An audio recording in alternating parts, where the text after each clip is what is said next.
উম্মুল মুমিনিন মা আয়েশা সিদ্দিকা রাদিয়াল্লাহু তাআলা আনহাকে মা আয়েশা সিদ্দিকা রাদিয়াল্লাহু তাআলা বলছেন, আমার রাসূল রাতে বেলা তিনি রমজানের বাইরেও 11 রাকাত পড়তেন, রমজানের ভিতরে 11 রাকাত পড়তেন। বড় করে বলি সুবহানাল্লাহ। সুবহানাল্লাহ। বিশুদ্ধ হাদিস। সুবহানাল্লাহ বলেন।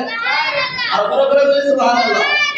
আমার রাসূল সাল্লাল্লাহু আলাইহি ওয়াসাল্লাম রমজানের বাইরেও 11 রাকাত পড়তেন, রমজানের ভিতরেও 11 রাকাত পড়তেন।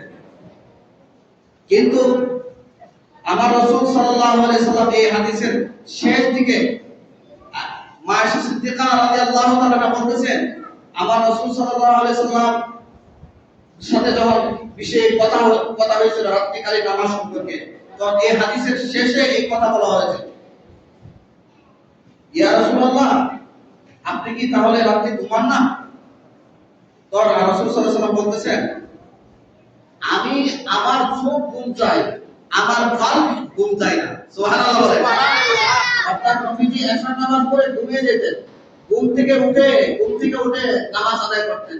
বলেন, আমরা যারা তারাবির নামাজ পড়তে আসি, আমরা কি ঘুম থেকে উঠে আসি? না। জি, কথা বলেন না।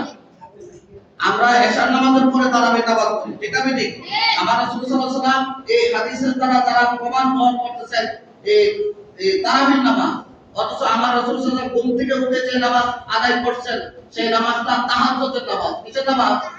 বলেন, কিসের নামাজ? তাহাজ্জুদের নামাজ। এই তাহাজ্জুদের নামাজ তিনি ঘুম থেকে উঠতেন। অর্থাৎ এখানে একটি লক্ষণীয় একটি বিষয়, আমার রাসূল বলেন, আমার চোখ ঘুম চায় কিন্তু আমার হৃদয় ঘুম চায় না। সুবহানাল্লাহ বলেন। আমরা ঘুমালে কিন্তু খবর থাকে না। সেই জন্য নবী আর আমরা, নবী তো নবী, আমরা নবীর উম্মত। কথা বলেন, ঠিক না বেশি? নবীর শান মান কত মহান,